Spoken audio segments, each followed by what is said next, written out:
Well, I really didn't have any choice. My grandfather started our business, Meguiar's, back in 1901 in Evansville, Indiana. It happens that over half of all the horseless carriage manufacturers back at that time were in Indiana. And he wasn't making car wax. I mean, nobody made car wax in those days. He made furniture polish.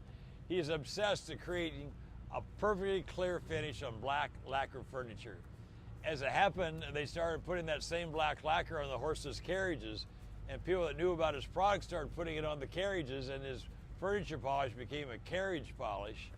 And then in 1913, he moved out to Pasadena, California, having no idea that 35 years later, the car hobby was going to burst forth. You know, the GIs coming home from World War II, they came back and started applying what they learned in motor pools and whatever to their cars and get increasing horsepower. And because of the aerodynamics of the airplanes, and during the war, they kept making them sleeker and sleeker with less drag coefficient so that they can go deeper into enemy territory to drop their bombs. I mean, it's not a very tasteful thing to say, but what happens after the war, they say, hey, we can do this with our cars. So they started doing it to the 32 Ford.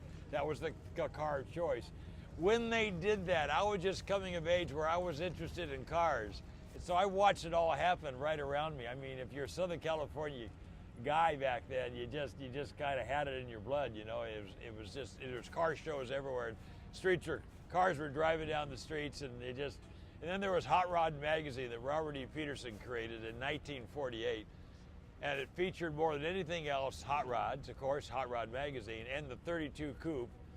And I kept looking at those 32s racing in Bonneville, and I said to myself at the age of 13, oh, I got to have one of those. That's the first car I can remember saying, I got to have one, you know.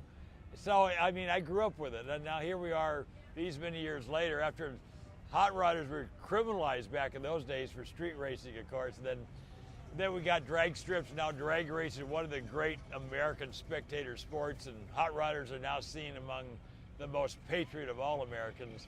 And that came all full circle now to here we are with our U.S. postal system honoring hot rods with a special series of collectible stamps called Hot Rods Forever. To me, it's just like, can you believe it? It's almost too good to be true, but it's appropriate.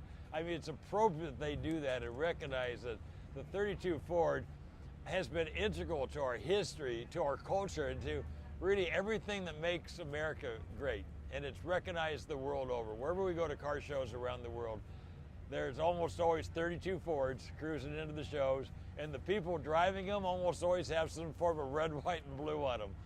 And it's just a part of America that goes all over the world and gives a very positive impression of America, and we can use all that we can get today. And you helped unveil it today, correct? Can you tell us about that? And did we do what? You helped unveil the stamp today? Yes, this morning we officially launched the stamp. Last year they launched a collectible stamp series called Muscle Cars Forever. They had Richard and Kyle Petty come and assist them to do that. It was hugely successful. This year with the hot rod stamp, they called me and asked me if I'd come. I said, really? I mean, absolutely, count me in.